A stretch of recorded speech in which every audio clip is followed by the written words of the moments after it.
So, School of Life Force, Episode 2. Welcome back. It's just me, no one else yet, but they will come, so get excited. It's going to be a mix of things, and I haven't actually figured it all out yet, to be honest. All I know is I'm going to do it. And maybe let's make that the topic for today. Working off that knowing inside, that flow. It's how I work. I don't need to understand everything. I don't need to prepare before I speak. I need to prepare before I speak. I need to understand what this means and how will it sound. Something is wanting to flow out of me, right? I interviewed one of the guests who you'll see at some point, and he calls it the unstoppable force. That's how he represents his life force.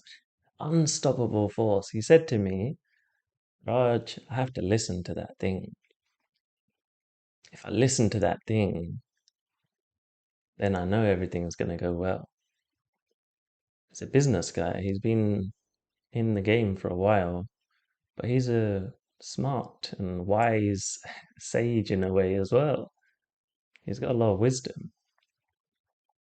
He looks at things from a higher perspective.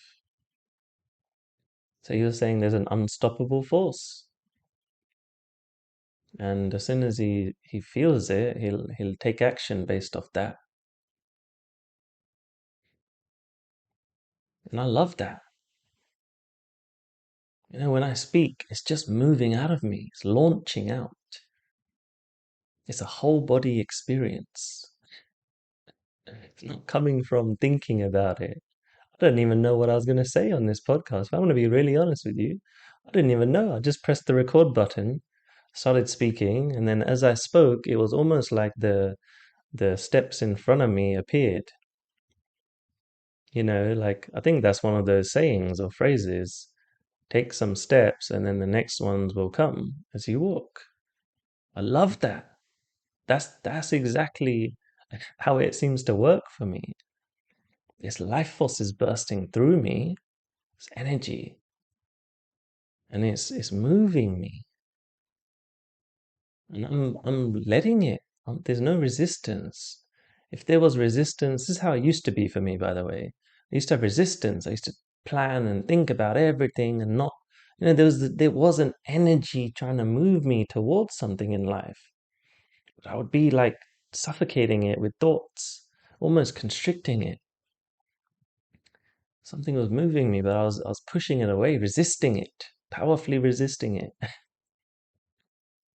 And it just doesn't feel nice. Like, forget everything else, it just doesn't feel nice.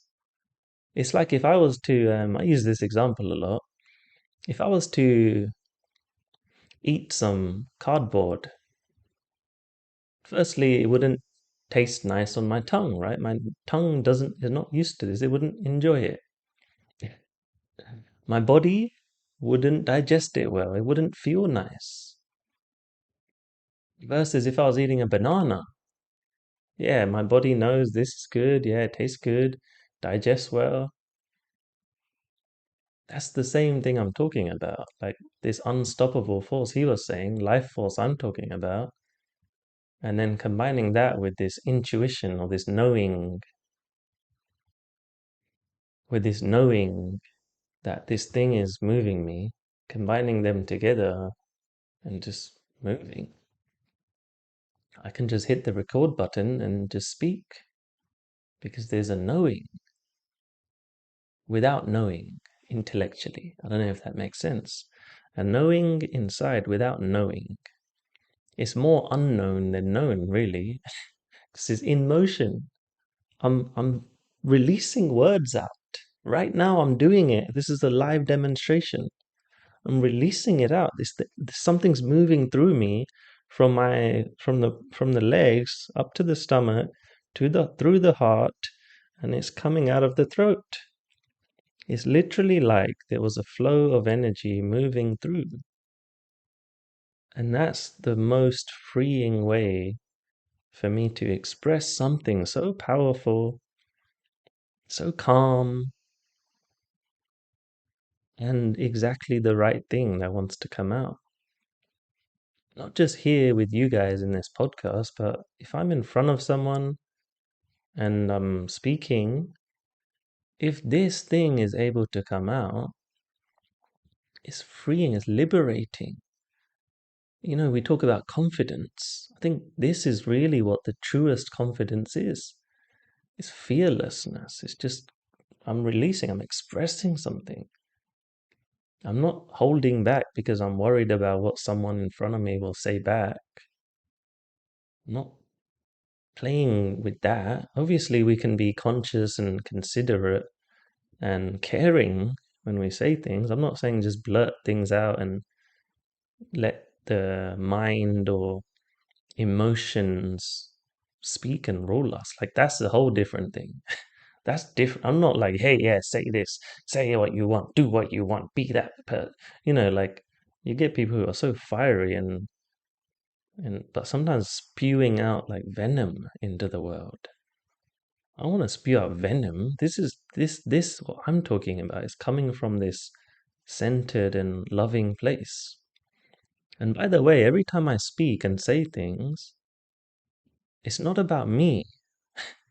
I'm saying all of this because this is the human potential. This is what's in us. What's in us is this ability to express ourselves, to release it effortlessly, actually. It just comes out. It can just come out. And it's like, think about it for yourself. When have you been able to do that? If you had asked me in the past, I would have said never. I honestly would have said never. I'd said no, never, never, never, never. But if I would have asked myself, I would have said, "Hey, Raj," of younger Raj, who had, I don't even know, what did I used to look like? Kind of hair like this, really, same hair maybe. But I was very skinny as a kid. Anyway, let's say I said this to younger Raj. I was like, "Hey, Raj, no, I don't think that's true. Can you think of one time where you were just comfortable in expressing yourself easily?" And if I dug really deep, I would have said, "Yeah, if I was with some people that I really enjoyed being around, I would feel free and comfortable and safe to be myself." But most of the time, I found that challenging. Like, even with family members, I couldn't be myself and say things to even them. It was like this guard, and I didn't know about it most of the time, by the way. I didn't know. I just knew there was a resistance, or I got irritated, or I felt blocked, or I don't know. I wasn't that aware like I am now. I knew, the cardboard feeling, the cardboard example I mentioned earlier, I knew that there was this feeling of like restriction happening because it didn't feel nice. That's all I knew. It doesn't feel nice. So I wasn't free inside myself, right? I wasn't free. I wasn't free. I was like trapped. I created traps for myself and I was trapped in them. And I was looking for ways out of the trap and then more traps would appear. Imagine this, like you're in a maze and then you're like, "Oh, I know a way to get out." And then it's like this imaginary partner comes next to you and is like, "Hey, hey, I know a way to get out. I know a way to get out." And then you go with this partner of yours, this guide, and then you see the exit door, the light, and then you get there, and then it turns black, and it's like there's a big sign saying, "Haha, I tricked you. You thought there was a way out. No, you're trapped." And then all these walls come around you, and then it's like you get put into this isolation chamber and you're stuck with your thoughts and feelings, and then you're like, "Oh, why did I even try to get out?" Let me just stay like this. Why did I even try? Stupid. It's effortless. No, it's pointless. I mean, so that's how it felt for me. If I put it into words, I guess. So this program came up of like, when every time and it's funny because I remember being in high school at one point, being in a history class, sat next to one of my friends who I still talk to now. His name is Amar. Hopefully he hears this. And there's this teacher who he's a bit unconventional history teacher. There's this little short, bold dude. And then his thing was like, I want you guys to come in front of the class and teach some things that we were learning. A bit more interactive, right? I used to dread it because my whole thing was like, I don't want to be in front of people because that could be judged. That's uncomfortable. That's not nice. I don't like that. I spent most of my life escaping that, like being the center of attention, being looked at. Spent my whole life not just feeling uncomfortable about it, but feeling uncomfortable before it happened. Can you relate to that, guys? Can you relate to like having something coming up and then beforehand you build all of these ideas about what might happen? What might it be like? I got to prepare myself. Not just the example I'm talking about anything. Like for me, it used to happen in situations where I'm about to meet some friends and my body would react and things would happen sometimes. Feel uncomfortable, right? Because I knew I would have to socialize and talk with people. Very uncomfortable for me. I struggled with it a lot. So anyway, back to the history class. He and here's the light in this whole thing, right? And I knew it all along, but I didn't really act on it. Every time he said to do this, let me know if you guys can relate. I dreaded it, right? But then there was this one time where he said, "Hey, who wants to do this?" And I put my hand up. I owned it. I was like, "I'll do it. I'll do it." And there was like before I could even think, I got up. I'll do it. Yeah, got up in front of that class. I said some things, owned it. It was smooth as hell. It was easy. So I wasn't trapped in like this thing of I'm trapped or someone's doing this to me or I'm in this thing where someone's forced me to do something or I hated that kind of stuff. Like I guess a lot of it was an idea though in my head. But I didn't like feeling like I was being picked on because that's the thing I struggled with. When I was younger, I felt like I was picked on a lot. And I was picked on. So it made these stories and things in my head. Didn't want to feel like that anymore. So I didn't like these situations. Hated it. Played small. Avoided things. Made things easy and comfortable. Then that time, I was like, hey, I'll get up. Let's do it. It's a whole different energy. You know why? For me, anyway. Because I was allowing myself to express this life force. The life force is this energy, this innate energy moving through us. I was allowing it to come out like a flower that opens its petals. I was saying, yeah, let's do it. And my whole body just went on, it just lit up somehow, right? It's like on. It's switched on rather than, hey, I gotta shut off. Or maybe you can say it like this it's like, no, there's no danger. I'm going for this. It's like going into, imagine being a caveman in the old days and saying, hey, I'm going for this. I'm going to go here. I'm going to take the hunting rod or whatever you call it. I'm going for it. Yes. It's a whole different energy, right? When you embody it, you go for it. The whole body is aligned and it's like, yeah, okay, this is what we're doing. Cool. Let's go. And that's it. That's the energy that I love. So going back to this thing I was talking about right at the beginning, expressing ourselves, expressing something that is we know inside wants to come out, wants to be said, we want to take action on, whatever it is. Feeling it and then going for it. It's exciting, even though it might have all this anxiety before, right? It's the build up that I found most scary. Like if I knew, for example, another example, I had to speak at work one day. I was a little graduate. I say little, funny I say that.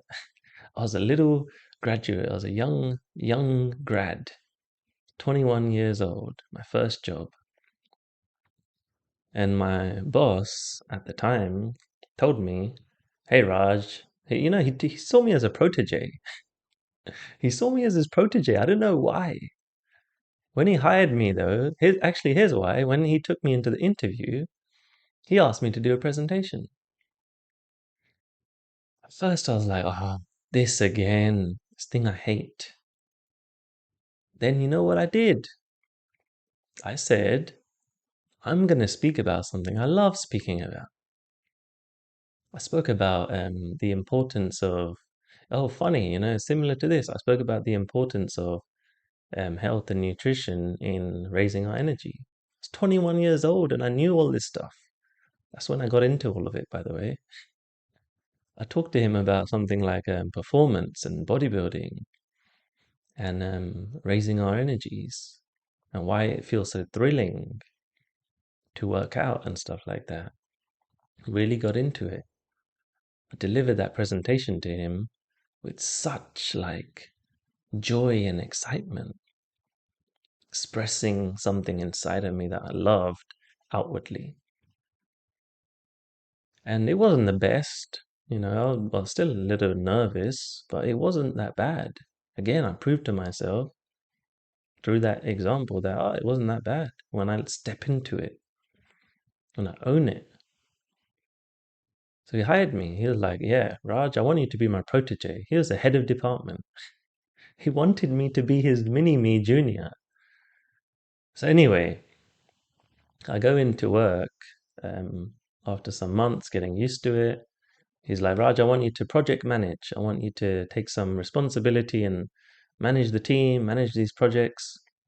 He saw so much in me. I didn't like it at the time, to be honest, because I felt like, hey, I just want to chill out. I was 21. I was like, hey, I just want to come into work, get out here, go have some fun and meet my friends. This guy, his name's Sean. Sean was like, he was on it. Like he used to love to speak in front of groups. Everyone loved him. He was confident. He was an awesome guy. And I think he was only like 27 at the time. So anyway, he saw me as his protege, and then he said to me, Raj, I want you to speak one day. I want you to speak at this session, actually, not just one day. Speak in team meetings. I did that. I was like, okay, fine. I hated it. But again, I started owning it because it was mine. I got to run the meetings. Awesome. Yes. Cool. This is mine. But before that, let me rewind. When it was like he was telling me to come, and he was like, at the end, he's like, Raj, it's yours. You got a slot now to speak. There was anxiety building up because it was like, again, this feeling of I'm being told to do something. I'm feeling pressured. I'm feeling like, all these thoughts came up along the process. I'm feeling like I'm in danger. I'm feeling like I'm exposed. But when it was like, I'm doing this, I'm owning it, cool. It's different. Whole different energy because I expressed the life force again. So, anyway, here's a story that didn't go so well at that job. He asked me to speak in front of the department, and I freaked out. I said yes because I didn't know what else to do. I freaked out though because there's a department now. I wasn't comfortable with these guys. I felt suppressed. I worried about it for weeks on end. This is what I was saying earlier, building it up. Worried. I don't even know what this like whole fight or flight response came in. was very sensitive to this for most of my life, actually, but this was like a nightmare. Anyway, so I think about it forever. It feels like a lifetime of a nightmare, 2 weeks of it. Get to the day, and I even said to myself, okay, I got to get myself into a good state. I got to go work out. I got to do this. I got to make sure everything's at its best. I was doing it out of fear, you know? And then I get to there on the day, an anxious mess. I even in the morning, it's crazy. Imagine busy London streets, center of London. I go into the store, supermarket, and I go buy a little bottle of vodka. That's how nervous I was. 9 a.m. It was 8 a.m. even.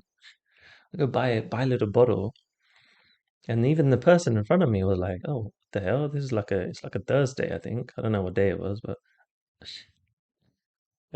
she looks at me strange, and I was like, "What? I'm being judged even in this city. It's strange." Anyway, I just go away and I go get to work, and I go into the toilets and I start drinking this little bottle of vodka, thinking this is going to help.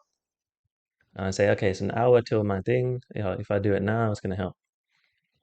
Obviously, it didn't because it is not about, it's bigger than it was bigger than this. It was a whole story and mind stuff going on. Get into the room. Um, Everyone starts sitting down. I remember it so clearly. And then I'm again building it up. And we had to wait all the way to the end of this hour meeting. He's like, okay, you're gonna do your thing right at the end.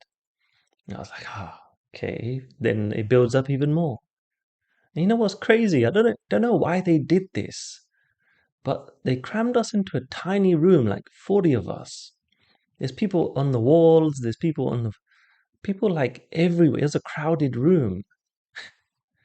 I couldn't even have space to with my shoulders. It's crazy. Don't know why they did this, but anyway, that made it worse. Hot. It was a summer's day. It was hot as well. Anyway, it gets to the point where it's time to speak, and then um, I remember my turn. There's a few of us that speak, but then it was my turn. He says, "Okay, Raj, tell us about this," and I'm like, and this dread hits. All that life force I was talking about is sunk somewhere. I've buried it away. I pushed it out of me somehow. I've suppressed it, fully suppressed it. So there's none of this fire and confidence I was telling you about from the history lesson. None of it's gone. So I'm in a black, dark place. There's no light. I'm sweating. I'm like, okay, and I blurt some words out, and I see all these confused faces in front of me, like confused and slightly concerned, even because I was like sweating and hot. And they feel bad for me. They're like, "Whoa, like this guy is really reacting strange." Um, and then I like look down after I speak. I look down in shame, like deep shame. I look down in shame like this, like down. And I couldn't even get out of the room because it was like he still had to do some talking. He's still closing off the meeting while I'm sitting there in this shame bubble full of sweat. Anyway, so after that, get out of the session, and then I'm still in this shame. Like my whole energy system, like when I talk about the life force, the whole energy system is drained. Adrenaline has moved through it for the whole day. Adrenaline is pumped through my system. It was crazy. And then I'm drained because of the shame thing and all of it, right? Drained. And I'm just like, okay, at least it's over. Let me just go sit down and just hide for the rest of the day. Anyway, my boss says, "Hey Raj, can I grab you for 5 minutes?" And I'm like, "Ugh, what does he want?" Anyway, he pulls me into the room, says, "What happened? What was that? Like you didn't even compose you didn't even stand with any confidence. Your leg was like against the wall, and what was that? What happened?" He's disappointed, but also, I don't know, concerned. I think he wanted to help, right? I was just like, I told you I don't like this kind of stuff, and you made me do it. I was a bit angry even, but like a not even a powerful angry, like a given up angry. Anyway, after that, like we started speaking about it, and I ended up leaving the job. You know, I ended up leaving it not straight away, but I knew, like I was like, I don't like it here. I don't like being told to do these things. I don't like this person who sees potential in me. I'm not ready for this. I want to just have a chilled out job where I can sit in the background and not have to speak to people. So I did that. I found a job which allowed me to get in the background a bit more. Um, and I pushed this thing away inside me, pushed all of this ability to speak and express myself. I was like, I don't need that. It's fine. I don't need to be that way. And it was fine, but I still felt this weird shame around it. I was like,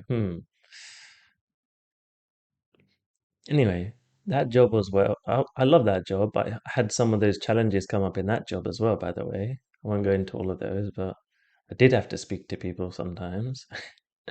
And some of this stuff came up.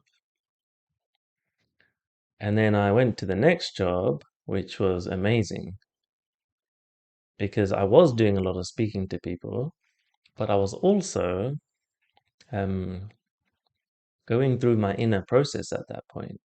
Like I was learning more about energy, I was learning more about my system, foods. I took a yoga class there and everything started opening up.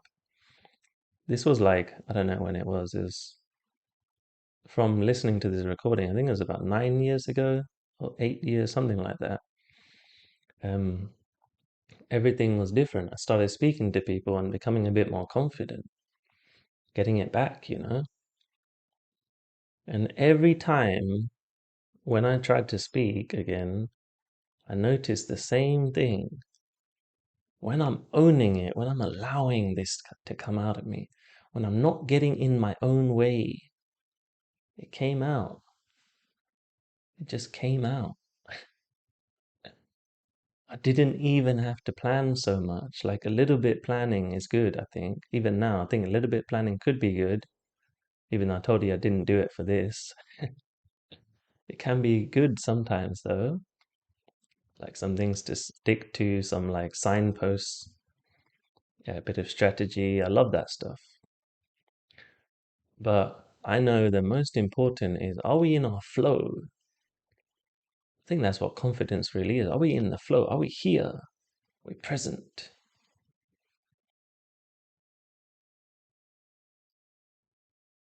And then I learned about this life force a little bit more. It wants to come out. It wants to move. It can get blocked off, or we can block it off in certain places. Even with the foods we eat, that comes into this whole thing. How are we talking to people? That comes into this whole thing. How do we see people? How do we see life? That comes into all of it. I remember all of this stuff being useful. Like, how am I seeing life? What am I eating? All of it is a whole chemistry process, and it helps to support the flow. Like, I call it, we can amplify the power of it. Imagine you have a tap, and a little tap, a bit of water comes out. We can actually turn it somehow to allow a gushing of this way more of this stuff to come out. The potential's already there in the tap, right? There's a flow that you can get. It's just, are we turning it up to the max? Life force, is it flowing through us effectively? Are there little clogs in the pipe? And I feel when it's flowing, I can speak, I'm at my best, I can perform better in exercise, I can speak better, my body's digesting food better, happier. Even my thinking is clear, clarity is strategic. I have visions. I take action better. That's all the stuff this life force is good for. So, hopefully you enjoyed that episode. We're going to leave it there for now. Um, remembering, remembering that there's this voice in you that can come out, and the level to which you use it, yeah, that depends. That depends. There's ways to use it more effectively, right? And not just voice, it's actions, is everything. It's how we're engaging with the world through this life force. So, let me know if you got anything from listening to this. That's all we've got for today. Um, I continue to learn about this and grow and hone and craft this. But whatever you're getting, let me know. I'd love to hear what your experience was. And if you have any questions, any comments, any feedback after hearing the story, let me know. Did it raise anything in you? Can you relate? I'd love to hear from you. So for now, I'll leave it as that. School of Life Force. School session done for the day. I'm Raj Garcia. You can find me on withraj.com if you want to check me out.